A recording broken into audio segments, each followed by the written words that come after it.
Combien de fois vous êtes-vous levé tôt? Avez-vous lutté jusqu'à l'épuisement? Avez-vous fait des plans pour avoir une vie meilleure? Et pourtant, quelque chose en vous vous est murmuré. Ce n'est pas pour toi. Ce n'est pas votre patron qui vous a fermé la porte au nez. Ce n'est pas le destin qui vous a puni. C'est une croyance ancienne, enfouie au plus profond de votre âme, qui répétait silencieusement une phrase cruelle « Je ne mérite pas la richesse ».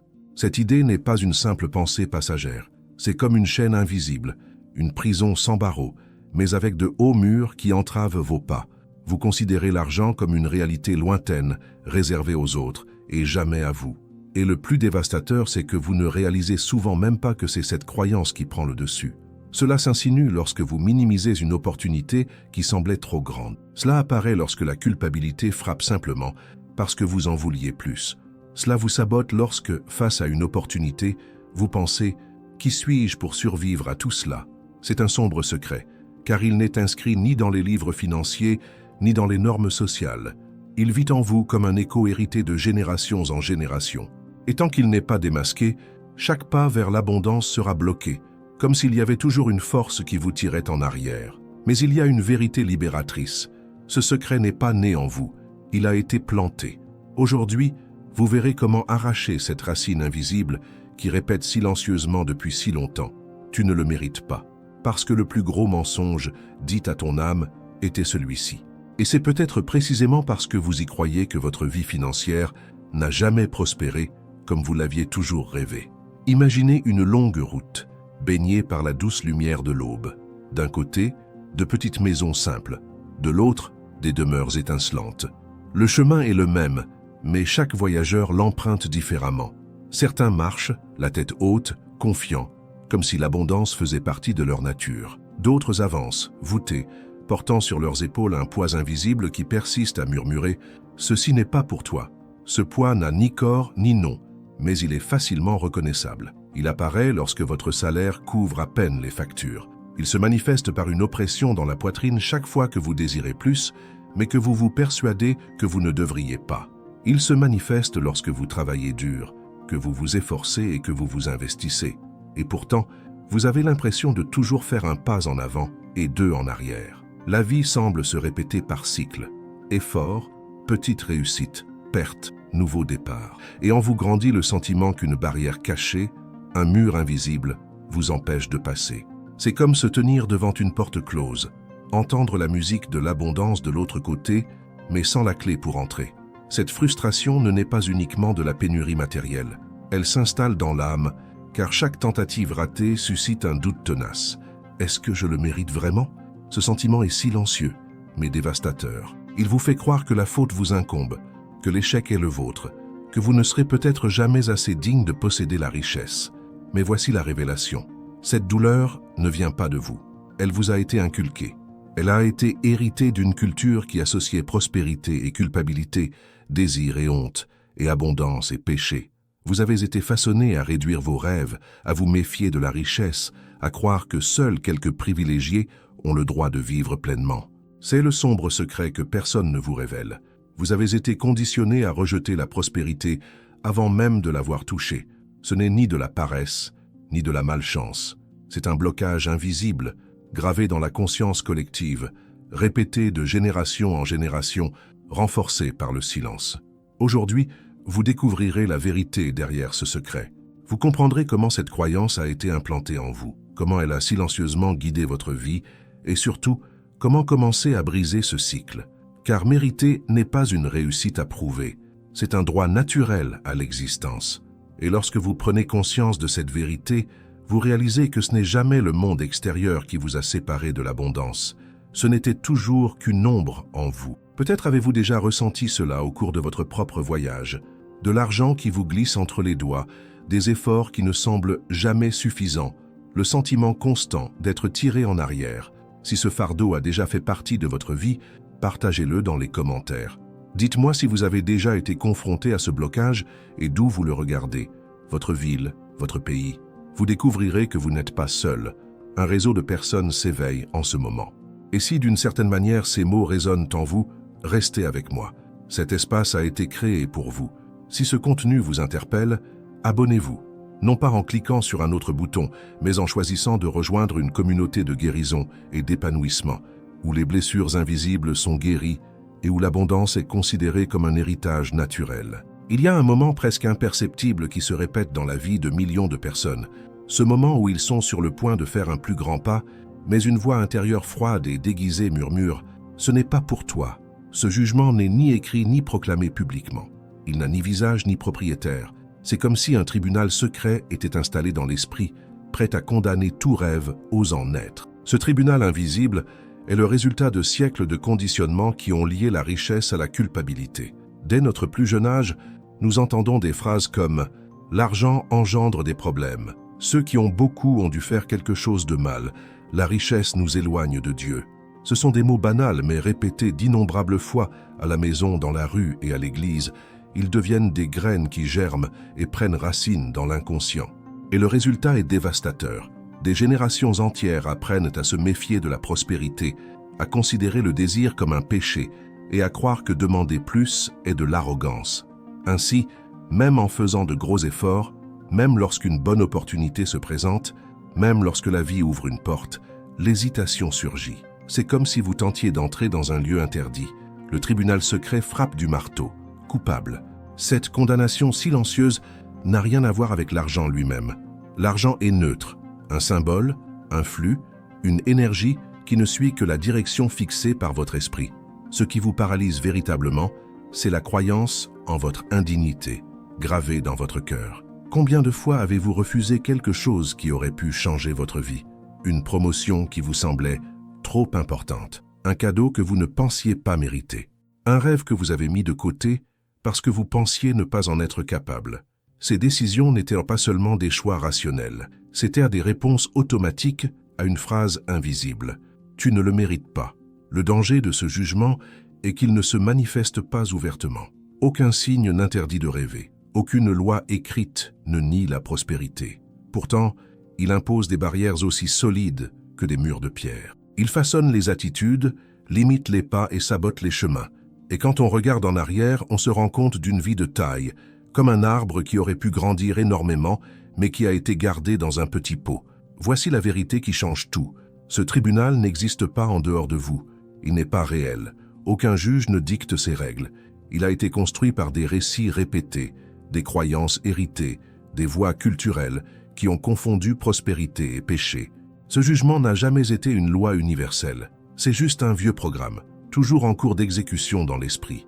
C'est pourquoi tant de gens étudient, travaillent dur et se donnent à fond, mais ne parviennent jamais à percer le plafond invisible, parce qu'ils portent en eux une accusation intérieure constante. Ce n'est pas pour toi. C'est le sombre secret qui se répète de génération en génération. Il n'est pas né en vous. Il a été transmis, tel un héritage invisible. Et tant qu'il n'aura pas été exposé à la lumière de la conscience, il continuera de dicter vos limites. Maintenant, réfléchissez honnêtement. Combien de rêves avez-vous laissé s'éteindre parce que vous pensiez ne pas en être digne? Combien de fois avez-vous laissé passer des opportunités parce que vous pensiez ne pas être prêt? Combien de portes n'étaient pas vraiment fermées? Vous n'osiez simplement pas les ouvrir. L'éveil commence précisément ici. Reconnaître que la voix limitante n'est pas votre essence, mais simplement un écho ancien. Et aucun écho n'a plus de pouvoir que la vie qui palpite en vous. La vérité est simple. La vie ne vous a pas créé pour être petit. Si jusqu'à présent vous pensiez que vous ne le méritiez pas, comprenez. Ce n'était que la première scène de l'histoire. Mais que se passe-t-il lorsque, au-delà de la sentence silencieuse, chaque désir qui surgit en vous se transforme rapidement en culpabilité? C'est de ce conflit profond dont nous devons parler maintenant.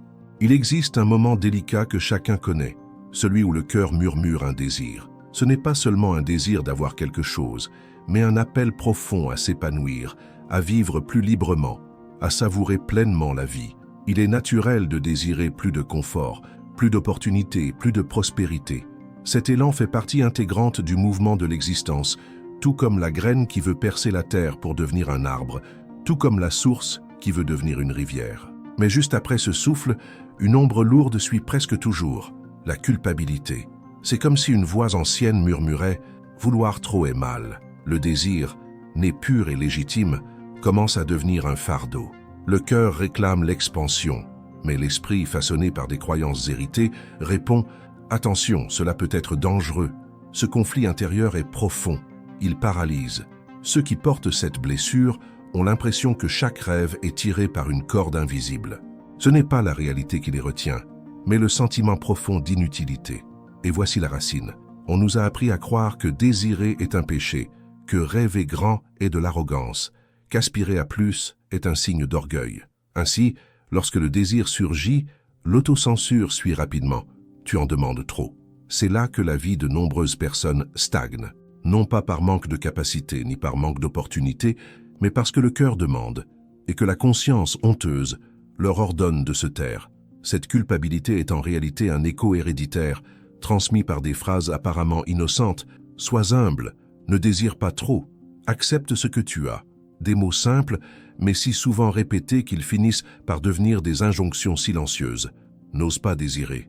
Et ainsi, peu à peu, l'énergie créatrice s'affaiblit. Le désir, qui devrait ouvrir des voies, est pris pour un échec moral. Le résultat est dévastateur, une vie vécue en deçà de son potentiel, comme si quelqu'un né pour voler avait décidé de marcher la tête baissée. Le plus cruel, c'est que le désir ne disparaît pas. Il continue de battre dans l'âme, implorant un peu d'espace. Mais au lieu de se transformer en accomplissement, il se transforme en frustration. Et cette frustration accumulée crée le vide, comme une flamme brûlant dans un bocal fermé, brûlant l'oxygène jusqu'à s'éteindre. Ce vide s'exprime souvent par des pensées récurrentes. Ai-je trop fait? N'est-ce pas pour moi? Vouloir la prospérité est-il égoïste? Des questions qui me rongent et alimentent un sentiment d'échec. Mais il faut comprendre que cette culpabilité n'est pas innée. Elle a été cultivée. Elle a été enseignée. Elle a été ancrée dans votre conscience comme une règle universelle. C'est pourquoi tant de gens portent en eux l'idée qu'ils ne méritent pas la richesse. En réalité, désirer n'est pas une erreur, c'est sacré. Désirer, c'est reconnaître qu'il y a encore de la vie à vivre. Le problème n'a jamais été le désir. Le problème est la programmation qui a déformé cet élan vital, le transformant en source de honte. Quand l'âme comprend que le désir est un droit, quelque chose s'ouvre. Votre cœur bat plus librement, votre respiration devient plus légère. Vous réalisez qu'à chaque fois que vous réprimez un désir, vous réprimez aussi votre propre essence. Et voyez, contrairement à ce qu'ils ont enseigné, le désir n'éloigne pas de la spiritualité. Le désir est la porte d'entrée par laquelle l'abondance divine se manifeste. Pensez à un enfant. Il demande sans crainte, car il croit en ses capacités. Il a confiance que la vie lui apportera ce qu'il veut. Ce n'est qu'à l'âge adulte, après des années de conditionnement, que nous commençons à nous censurer. Petit à petit, on arrête de rêver, on arrête de demander, on arrête de s'étendre. C'est le drame de beaucoup. Ce n'est pas l'univers qui nie, c'est l'âme elle-même qui se ferme. Ce n'est pas un manque de prospérité, c'est un manque de permission intérieure de la recevoir. Et c'est peut-être là que vous vous trouvez aujourd'hui. Vous travaillez, vous essayez, vous rêvez, mais vous avez toujours l'impression qu'il y a quelque chose de mal à vouloir toujours plus, comme si votre soif était un défaut, comme si chaque désir était un fardeau moral. Mais écoutez bien, la vie n'est pas un tribunal, le désir n'est pas un crime. Le désir est une prière, c'est la prière silencieuse de l'âme pour son expansion.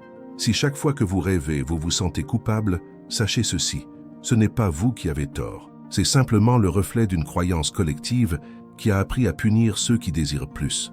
C'est précisément parce que nous croyons en ce réflexe que tant de gens restent prisonniers du cycle de la pénurie. Car chaque fois que l'âme demande, l'esprit condamne. Mais la vérité est que la prospérité n'est pas réservée à quelques-uns. C'est un cours naturel de la vie. Et c'est ce que nous allons découvrir. La grande illusion qui a fait croire à tant de gens que la prospérité est une récompense, alors qu'en fait, elle n'est qu'une expression de l'existence. Combien de fois avez-vous cru que la prospérité se gagnait comme un trophée? Dès notre plus jeune âge, on nous a appris à considérer la richesse comme une récompense morale, réservée aux meilleurs, aux plus purs, à ceux qui se sacrifient jusqu'à l'os. Cette vision transforme la vie en une sorte de tribunal, où sont distribuées des médailles. Certains les méritent, d'autres non. Et ainsi, nombreux sont ceux qui en portent la sentence en silence. Je ne mérite pas la richesse. C'est l'une des plus grandes distorsions spirituelles, traiter la prospérité comme si elle était une récompense. Mais la vie ne fonctionne pas ainsi. Le soleil ne réchauffe pas seulement les justes. La pluie n'arrose pas seulement les champs de ceux qui se sont sacrifiés. Les fleurs ne s'épanouissent pas parce qu'elles ont jugé la graine digne. La nature s'épanouit, tout simplement, car l'épanouissement est son essence. La croyance en la récompense est née d'un conditionnement collectif qui a transformé la richesse en récompense d'un comportement, comme si un juge invisible décidait qui peut ou non prospérer. Et lorsqu'on accepte ce paradigme, chaque pas vers l'argent s'accompagne d'anxiété. En ai-je fait assez? Ai-je payé le prix? En suis-je digne? C'est là que la prison s'installe, car au fond, on a toujours l'impression d'en avoir fait assez. Il y a toujours quelqu'un qui fait plus d'efforts. Il y a toujours une erreur passée qui sert de justification à l'auto-sabotage. La vie devient une liste interminable de choses à faire pour satisfaire un tribunal qui n'existe même pas. La révélation est simple. La prospérité n'est pas une récompense. C'est un flux. Il ne s'agit pas d'obtenir la permission, mais de créer un espace pour recevoir. Tout comme le cœur ne demande pas la permission de battre, l'abondance ne demande pas la permission de se manifester. Elle ne coule que si on ne la bloque pas. Comprenez la cruauté de ce conditionnement. Il crée des générations entières de personnes bonnes, honnêtes et dévouées, mais prisonnières de l'idée qu'elles ne peuvent prospérer parce qu'elles ne le méritent pas encore. Cette croyance est une manipulation subtile. Plus vous croyez que la richesse est une récompense, plus vous vous résignez à attendre, comme si vous étiez redevable de votre propre vie. Cette illusion est dévastatrice, car elle alimente un doute constant. Vous finissez par croire qu'un juge sévère vous observe à chaque pas, prêt à vous priver de prospérité parce que vous n'avez pas assez souffert. Combien de fois vous êtes-vous convaincu qu'il fallait payer un prix plus élevé pour accomplir quelque chose? Combien de fois avez-vous reporté vos rêves parce que vous pensiez ne pas être prêt? Ce raisonnement n'est pas le vôtre. C'est un écho culturel, une partie d'une sombre secret de la croyance qui s'étend sur plusieurs générations. Mais l'univers ne fonctionne pas ainsi. Il ne distribue pas de trophées, il réagit aux vibrations. La prospérité n'est pas une récompense pour l'arrivée, c'est une conséquence de l'ouverture. Ce n'est pas une question de moralité, c'est une question d'énergie. Regardez la nature. L'arbre ne décide pas qui mérite ses fruits. La rivière ne juge pas qui peut boire ses eaux. Le soleil ne sélectionne pas ceux qui méritent sa lumière. Il se contente de donner, de couler, de briller. Si la nature ne conditionne pas votre abondance, pourquoi vous le feriez-vous à vous-même? La réponse réside dans la programmation qui vous a été donnée. Ce système vous maintient coincé dans une file d'attente qui ne bouge jamais, croyant toujours que un jour ce sera votre tour. Mais en attendant, la vie passe. Et voici la clé. Tant que vous croirez que la prospérité est une récompense, vous vivrez comme un éternel débiteur. Vous aurez toujours le sentiment d'avoir quelque chose à prouver. Vous croirez toujours que le sacrifice est nécessaire. C'est là le terreau fertile où l'idée de « je ne mérite pas la richesse ». La prospérité n'est pas une récompense, c'est une expression, c'est le reflet de votre ouverture intérieure. Elle ne dépend pas de vos souffrances, mais de ce que vous vous autorisez à recevoir. La vie t'a choisi dès ton premier souffle, c'est le plus beau cadeau que tu aies jamais reçu. Lorsque vous abandonnez l'illusion de la récompense, toute votre logique change. Vous cessez d'attendre la permission. Vous commencez à vivre comme la nature elle-même, dans le flux, le don, l'expansion. Et c'est dans ce mouvement que la conscience perçoit quelque chose d'encore plus profond. Le blocage le plus cruel ne vient pas de l'extérieur. Il survient lorsque l'âme elle-même se tait et, en silence, décide de se rétracter. Il y a des souffrances qui ne peuvent s'exprimer par des cris. Elles se cachent dans de longs silences, des sourires forcés, des conversations qui n'ont jamais lieu. Le silence, lorsqu'il naît du refoulement, est l'une des forces les plus destructrices pour l'âme. Il ne fait pas que taire la voix, il étouffe aussi le droit de demander, de s'ouvrir, de recevoir. Beaucoup ont grandi en entendant « ne t'en fais pas, n'en demande pas trop, prends ce qu'on te donne ». Ces phrases, proférées comme des conseils d'humilité, ont semé les graines de l'autocensure. Petit à petit, nous avons appris à ne pas exprimer nos désirs, à ne pas revendiquer notre place, à ne pas lever la main quand notre cœur nous en supplie. Résultat, une vie vécue en invité et non en maître de notre existence. Ce silence se déguise en vertu. Il ressemble à de la discipline, du respect, mais en réalité, c'est une prison. Il enseigne qu'avoir des besoins est une faiblesse, que demander de l'aide est honteux, que manifester son désir est égoïste. Ainsi, sans s'en rendre compte, on s'habitue à réduire ses rêves et à accepter les miettes comme des banquets. L'abondance ne disparaît pas du monde. Ce qui disparaît, c'est votre capacité à l'atteindre, car en restant silencieux, vous cessez d'envoyer des signaux clairs à la vie. C'est comme une radio éteinte. La fréquence est là, mais vous n'êtes pas à l'écoute. Et puis, quand vous regardez autour de vous et voyez les autres s'épanouir, Une question douloureuse surgit. Pourquoi pas moi? La réponse réside dans ce silence. Ce n'est pas que l'univers la nie, c'est que vous n'avez pas demandé, n'avez pas vibré, ne vous êtes pas autorisé à ouvrir la bouche et à dire « je le veux ». Ce blocage n'est pas conscient. Il est hérité, cultivé et répété. Qui n'a pas entendu l'histoire de l'enfant qui demandait quelque chose de trop cher et qui fut brutalement réduit au silence? Ce moment se répète dans des milliers de foyers, et à chaque fois, le cœur apprend la mauvaise leçon. Vouloir est risqué, parler est dangereux, se taire est plus sûr. Et c'est ainsi que se construit la prison la plus subtile de toutes, la croyance que l'on ne peut recevoir que ce que l'autre offre spontanément, jamais ce que l'on ose demander. L'effet de cette situation sur l'âge adulte est dévastateur. De nombreuses opportunités passent devant vous, mais vous ne les saisissez pas. Non pas parce qu'elles n'étaient pas à votre portée, mais parce que vous n'avez pas ouvert la bouche pour dire oui. Non pas parce que vous ne les méritiez pas, mais parce que vous vous êtes habitué à croire qu'il faut attendre d'être choisi. Ce silence n'est pas humble, il est corrosif. Il éteint peu à peu la flamme de l'initiative, de l'audace et de la confiance en soi. Il éteint l'éclat de l'âme et la convainc de toujours vivre en retrait. Mais l'abondance n'est pas timide, elle répond au mouvement. Elle se manifeste par des demandes, des affirmations, des gestes qui osent sortir de leur cachette. Par conséquent, l'un des plus grands tournants est de comprendre qu'exprimer ses désirs n'est pas égoïste, mais une forme d'alignement. En gardant le silence, le flux s'arrête. Mais lorsque vous vous autorisez à exprimer vos désirs, la vie répond. Non pas parce que vous avez gagné des points, mais parce que vous avez enfin ouvert votre fréquence à la réception. C'est là le paradoxe. Ceux qui se taisent par peur de paraître ingrats finissent par vivre dans une pénurie constante. Et ceux qui osent demander, déclarer et s'exprimer trouvent souvent des portes ouvertes, là où auparavant, ils ne voyaient que des murs. Parce que l'univers n'est pas guidé par le silence, il est guidé par la vibration. Si à un moment donné vous avez eu l'impression que le monde était sourd à vos demandes, demandez-vous, avez-vous vraiment demandé? Avez-vous pendant longtemps accepté de vivre invisible, persuadé que la vie récompenserait votre silence? C'est l'erreur qui piège tant de gens, et c'est là que la conscience s'éveille à quelque chose de plus grand.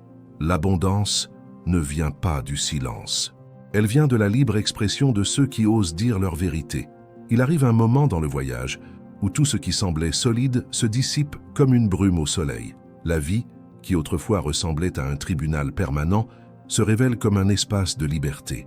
Ce moment marque un tournant philosophique, la compréhension qu'il n'existe pas de tribunal invisible décidant qui peut ou non accéder à la prospérité. Le simple fait d'exister suffit à légitimer sa place. Être est en soi le plus grand mérite.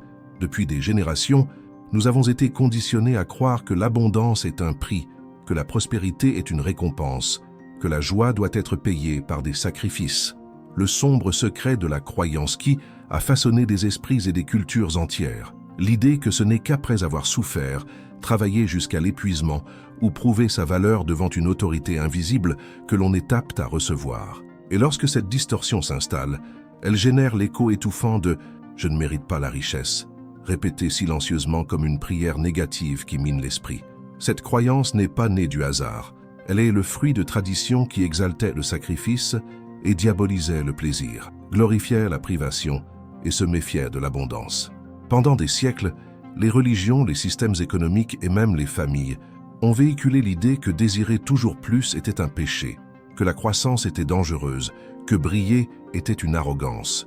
Ainsi, le cœur humain a été éduqué à croire que recevoir sans effort excessif était indigne, comme s'il y avait quelque chose de mal à accepter ce qui est bon et beau.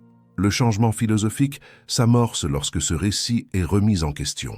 Lorsque quelqu'un, las de se sentir piégé par des justifications, ose demander « et s'il n'y avait rien à prouver? Et si le droit m'était déjà accordé par le simple fait d'être qui je suis ?» Cette question ouvre une brèche dans le mur du conditionnement. C'est comme une lumière pénétrant dans une pièce fermée depuis des années. Au début, c'est inconfortable, car cela remet en question tout ce que nous avons appris. Mais peu à peu, l'inconfort cède la place à la clarté. Nul besoin de mériter un sceau invisible, car ce sceau est déjà gravé en nous. Imaginez le soleil se lever. Il ne demande pas la permission de briller. Il n'évalue pas si le champ a suffisamment travaillé pour mériter la lumière. Il rayonne simplement, car telle est sa nature. L'abondance est la même chose. non pas un prix distribué à quelques-uns, mais une énergie accessible à tous ceux qui s'ouvrent pour la recevoir. L'erreur a été de croire qu'il était nécessaire de négocier avec la vie, comme s'il existait une entité contrôlant qui peut ou non prospérer. Cette illusion fait partie intégrante de le sombre secret de la croyance, et c'est elle qui soutient le murmure cruel de « je ne mérite pas la richesse ». En réalisant cela, une transformation s'opère. Les êtres humains cessent de se considérer comme des débiteurs et commencent à se reconnaître comme des participants légitimes à la création. Ce n'est pas de l'arrogance, mais de la véritable humilité, celle d'accepter que sa propre existence est déjà valorisée. Il n'y a rien à ajouter ni à retrancher. Être suffit. Cette compréhension démantèle la logique de la comparaison. Si l'abondance était une course, il y aurait des gagnants et des perdants. Mais ce n'est pas ainsi que cela fonctionne. La prospérité n'est pas une médaille décernée au premier arrivé. C'est plutôt comme l'air. Il est partout, disponible, illimité, n'attendant que vous pour le respirer sans culpabilité. Le problème, c'est qu'on nous a longtemps appris à respirer avec la peur, comme si le simple fait de recevoir était un privilège volé. Le poids de ce conditionnement est énorme. Combien de fois avez-vous ressenti le besoin de justifier chaque réussite? Combien de fois avez-vous renoncé à un rêve parce que quelqu'un aurait pu le croire exagéré? Combien de fois avez-vous tamisé votre propre lumière pour ne pas déranger les autres? Voilà le véritable effet de sombre secret de la croyance. Emprisonner l'âme dans un espace étroit où désirer plus semble être une erreur et prospérer semble être une trahison. Le changement philosophique consiste à reconnaître que cela est faux. Il n'existe pas de registre spirituel indiquant qui a des droits et qui n'en a pas. Il n'existe pas de compteur invisible indiquant le nombre de jours de souffrance avant de connaître la prospérité. La vie ne suit pas la logique du marché, elle suit la logique du flux. Et dans ce flux, chaque être naît avec le droit de participer. Ce changement de perspective n'est pas théorique, il est pratique. Il se manifeste dans la façon dont vous vous positionnez dans le monde. Quand vous croyez devoir prouver votre valeur, vous vous excusez d'exister, vous vous retirez, vous hésitez et vous acceptez les miettes. Mais quand vous comprenez qu'être suffit, votre posture change. Vous parlez clairement, marchez avec assurance, demandez sans crainte, créez sans culpabilité. C'est comme si votre corps tout entier s'alignait sur la vérité. Il n'y a aucune dette à payer. Le plus profond de ce changement, c'est qu'il restitue à l'être humain la dignité d'être simplement. Non pas d'être utile, productif, exemplaire ou impeccable, juste d'être, c'est suffisant. Le battement du cœur est déjà un certificat de mérite. Le souffle qui va et vient est déjà le mot de passe qui relie à l'ensemble. L'étincelle dans vos yeux est déjà la preuve que l'univers a autorisé votre présence. Cette prise de conscience démantèle également la culture de la culpabilité.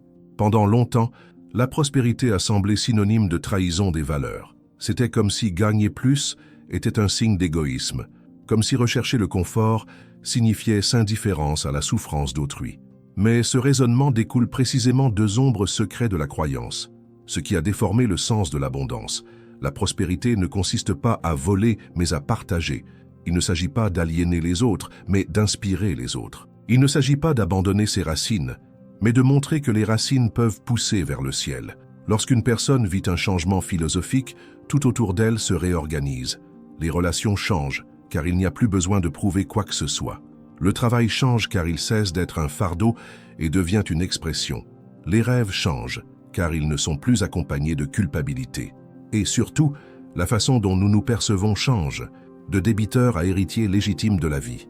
L'être est plus grand que tout diplôme, toute reconnaissance extérieure, tout effort accumulé. L'être est la référence suprême. Tel est le message central de ce changement.